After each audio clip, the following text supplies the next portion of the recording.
আল্লাহ পাক রব্বুল আলামিন বলেন, হাল আতা আলাল ইনসানি হিনুম মিনাদ দাহরি লাম ইয়াকুন শাইআম মাযকুরা। আল্লাহ রব্বুল আলামিন বলেন, মানুষের জীবনে এমন সময় কি অতিবাহিত হয় নাই যে সময় এসে উল্লেখযোগ্য কোনো কিছুই হিসাবে ছিল না, কিন্তু আমি রব্বুল আলামিন তাকে দুনিয়াতে মানুষ হিসাবে প্রেরণ করেছি। হে যুবক, তোমাকে বলি, তুমি কোন পথে যাচ্ছ? কার আশায়, কিসের নিশায় যুবক তুমি তোমার জীবনটাকে নষ্ট করে দিচ্ছ? তুমি কি একবার ভেবে দেখেছো এই জমিনে তোমাকে কে পাঠিয়েছে? এই জমিনে আসার পূর্বে তুমি কোথায় ছিলে? এই জমিনে আসার পূর্বে আলমে আরওয়াহে আল্লাহ পাক রব্বুল আলামিন তোমাকে রেখেছিল, সেখান থেকে তোমাকে দুনিয়াতে নিয়ে আসলো। কিন্তু যুবক, কিভাবে আসলে তুমি কি একটিবারের জন্য চিন্তা করে দেখেছো? আল্লাহ পাক রব্বুল আলামিন বলেন, হে যুবক, তুমি একটিবারের জন্য যদি চিন্তা করে দেখো, আমি রব্বুল আলামিনকে তুমি খুঁজে পাবে। একটা বারের জন্য চিন্তা করে দেখো যুবক, তোমার জীবনকে কোন পথে তুমি নষ্ট করে দিচ্ছ। ইসলামের দিকে ফিরে আসো, কোরআনের দিকে ফিরে আসো। তোমার যৌবনকালটা আল্লাহ পাক রব্বুল আলামিনকে দিয়ে দাও। আল্লাহ পাক সুবহানাহু ওয়া তাআলা তোমাকে সুন্দর একটি জীবন দান করে দেবে বলে সুবহানাল্লাহ। যুবক, একটি বারের জন্য ফিকির করো, চিন্তা করো। একবারের জন্য শুধু চিন্তা করো, কোথায় ছিলে তুমি, কোথায় এসেছো, কিভাবে এসেছো, এই দুনিয়াতে আসার পরে তোমার কর্ম কি, এরপরে তোমাকে কোথায় যেতে হবে। একবারের জন্য তুমি একটু ভাবো। সর্বপ্রথম তুমি ছিলে আলমে আরওয়াহে, রূহের জগতে। রূহের জগৎ থেকে আল্লাহ পাক রব্বুল আলামিন তোমাকে দুনিয়াতে নিয়ে আসলো। তোমার মাতৃগর্ভের মাধ্যমে এই ভূপৃষ্ঠে তোমাকে ভূমিষ্ঠ করলেন। কিভাবে?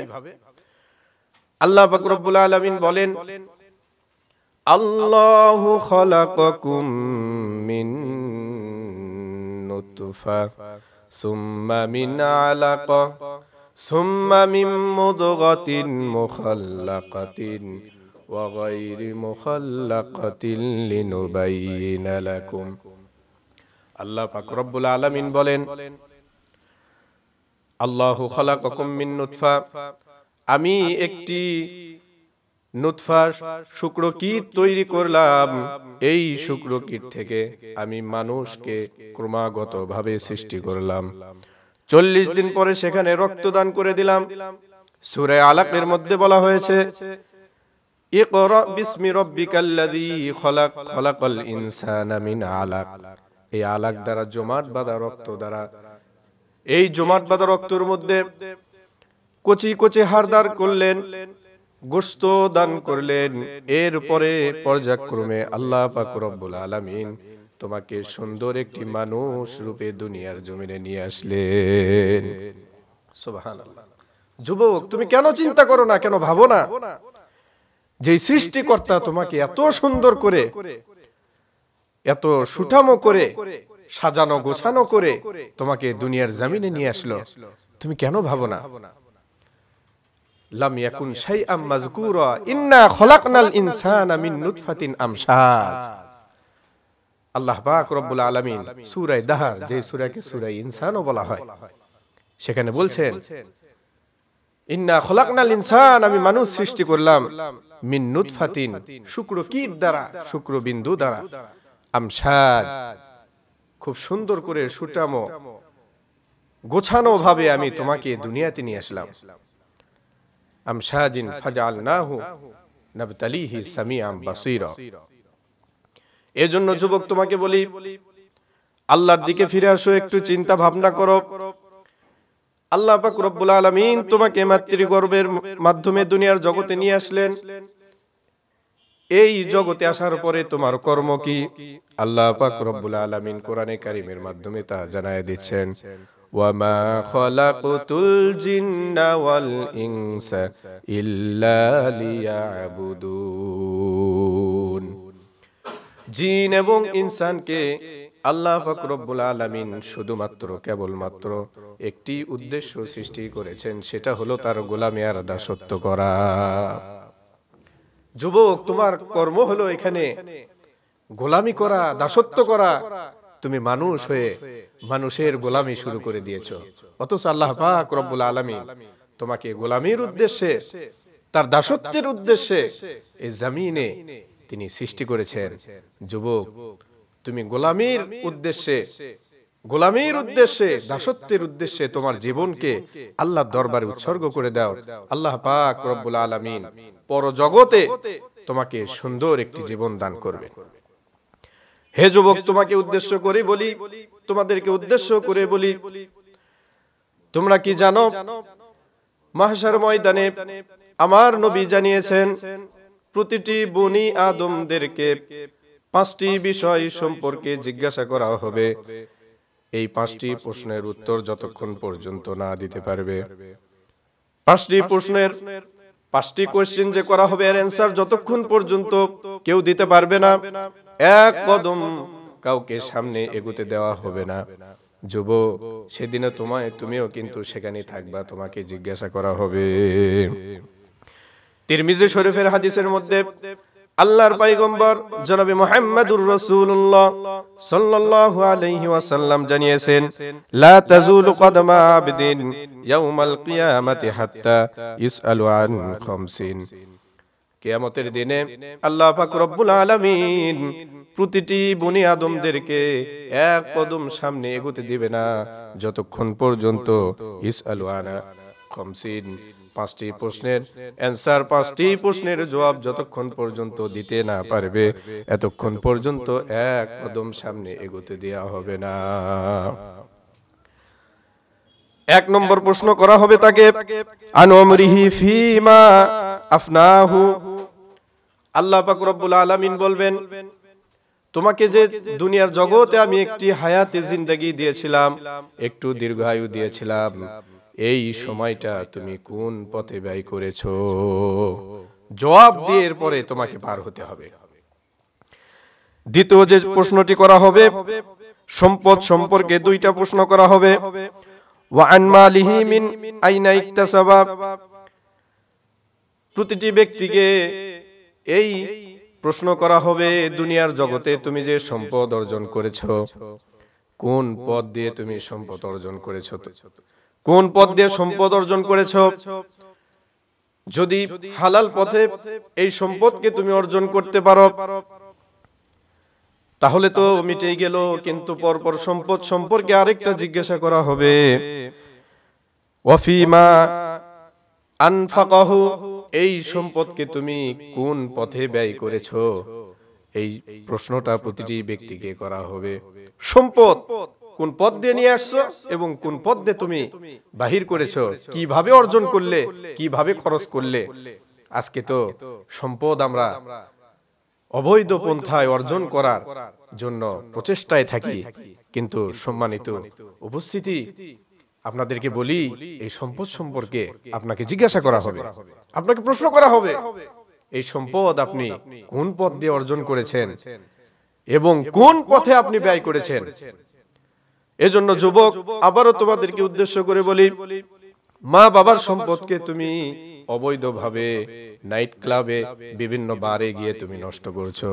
যুবক, তোমাকে জিজ্ঞাসা করা হবে তুমি তোমার সম্পদকে কিভাবে খরচ করেছো। এরপরে যে প্রশ্নটি করা হবে 4 নম্বরে, ওয়ানে ইলমিহি ফিমা আলিমা। দুনিয়ার জগতে আমি যে তোমাকে মেধা দিয়েছিলাম, যে ইলম দিয়েছিলাম, যে জ্ঞান দিয়েছিলাম, এই ইলম, এই জ্ঞান তুমি কিভাবে খরচ করেছো। সম্মানিত হাজিরিন, এই জ্ঞানকে কেউ ভালো পথে খরচ করে, আবারও এই জ্ঞানকে কেউ অবৈধ পথে খরচ করে। যে জ্ঞানকে ইসলামের পথে খরচ করে, জ্ঞান দিয়ে ইসলামকে বোঝার চেষ্টা করে, জ্ঞান দিয়ে কোরআনকে বোঝার চেষ্টা করে, আল্লাহ রাব্বুল আলামিন তাকে পাকড়াও করবে না।